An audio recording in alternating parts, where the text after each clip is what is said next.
Hello viewers, ನಮಸ್ಕಾರ ಎಲ್ಲರಿಗೂ. ರೂಪಾಗೌಡಸ್ ಕಿಚನ್ಗೆ ಎಲ್ಲರಿಗೂ ಸ್ವಾಗತ. ನಾನು ರೂಪಾಗೌಡ. ನೋಡಿ ಫ್ರೆಂಡ್ಸ್, ನಾನಿವತ್ತು ತುಂಬ ಕ್ವಿಕ್ಕಾಗಿ ಒಂದು ರೈಸ್ ಐಟಮ್ನ ಪ್ರಿಪೇರ್ ಮಾಡ್ತಾ ಇದ್ದೀನಿ. ಅದೇನು ಅಂತ ಹೇಳಿದ್ರೆ ಬೆಳ್ಳುಳ್ಳಿ ಅನ್ನ ಅಂದರೆ ಗಾರ್ಲಿಕ್ ರೈಸ್ನ ಪ್ರಿಪೇರ್ ಮಾಡ್ತಿದ್ದೀನಿ ಫ್ರೆಂಡ್ಸ್. ತುಂಬಾ ರುಚಿಯಾಗಿರುತ್ತೆ, ಹಾಗೆ ತುಂಬ ಕ್ವಿಕ್ಕಾಗಿ ನೀವು ಈ ರೆಸಿಪಿನ ಮಾಡ್ಕೊಳ್ಬೋದು.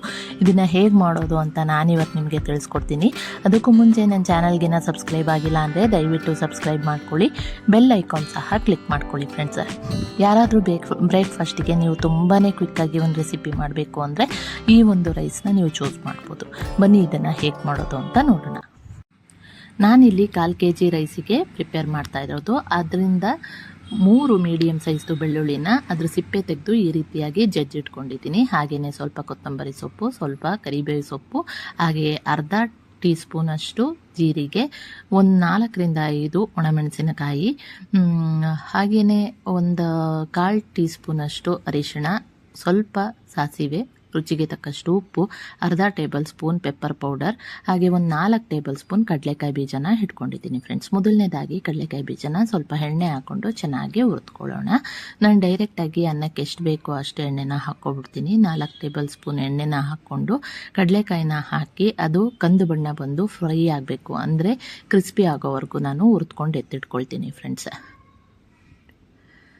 ನೋಡಿ ಫ್ರೆಂಡ್ಸ್, ಇವಾಗ ಅದನ್ನ ಎತ್ತಿಟ್ಕೊಂಡಿದ್ದೀನಿ. ಸೊ ಅದಾದಮೇಲೆ ಅದೇ ಎಣ್ಣೆಯಲ್ಲಿ ನಾನಿಲ್ಲಿ ಸ್ವಲ್ಪ ಸಾಸಿವೆ, ಹಾಗೆ ಒಣಮೆಣಸಿನ್ಕಾಯಿ, ಜೀರಿಗೆ, ಕರಿಬೇವು ಸೊಪ್ಪು, ಕೊತ್ತಂಬರಿ ಸೊಪ್ಪು ಲಾಸ್ಟಲ್ಲಿ ಹಾಕ್ಕೊಳ್ತೀನಿ.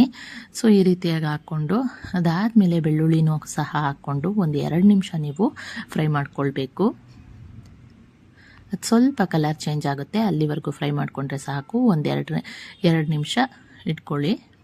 ಮೀಡಿಯಮ್ ಫ್ಲೇಮಲ್ಲೇ ನೀವು ಇದನ್ನು ಮಾಡ್ಕೊಳ್ಳಿ ಫ್ರೆಂಡ್ಸ್.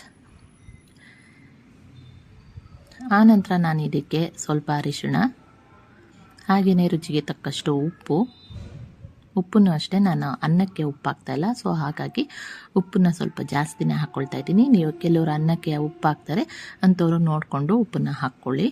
ಹಾಗೆ ಒಂದು 2 ಟೇಬಲ್ ಸ್ಪೂನ್ ತೆಂಗಿನಕಾಯಿ ತುರಿ ಅಥವಾ ಕೊಬ್ಬರಿ ತುರಿನ ಹಾಕ್ಕೊಳ್ಬೋದು, ಇಲ್ಲ ಸ್ಕಿಪ್ ಕೂಡ ಮಾಡ್ಬೋದು. ಸೊ ನಾನಿಲ್ಲಿ ಒಂದು 2 ಟೇಬಲ್ ಸ್ಪೂನ್ ತೆಂಗಿನಕಾಯಿ ತುರಿನ ಹಾಕ್ಕೊಂಡಿದ್ದೀನಿ.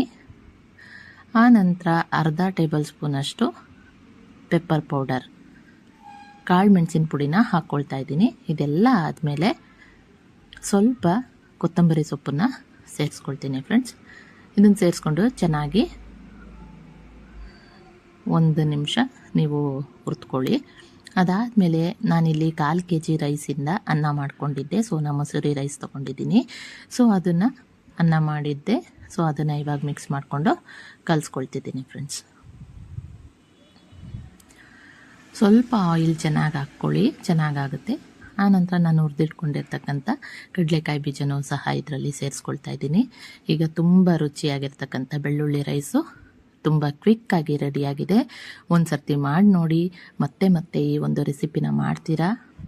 ಸೊ ಹಾಗೆಯೇ ಈ ಒಂದು ವಿಡಿಯೋ ನಿಮ್ಗೆ ಇಷ್ಟ ಆಗಿದ್ರೆ ಪ್ಲೀಸ್ ಲೈಕ್ ಮಾಡಿ, ಶೇರ್ ಮಾಡಿ. ಹಾಗೆ ಏನಾದರೂ ಅನಿಸಿಕೆಗಳಿತ್ತು ಅಂತ ಹೇಳಿದ್ರೆ ಕಮೆಂಟ್ ಬಾಕ್ಸಲ್ಲಿ ನನಗೆ ತಿಳಿಸಿ. ಈ ತನಕ ಈ ಒಂದು ವಿಡಿಯೋನ ನೋಡಿದ್ದಕ್ಕೆ ತುಂಬಾ ಧನ್ಯವಾದಗಳು ಫ್ರೆಂಡ್ಸ್. Thank you.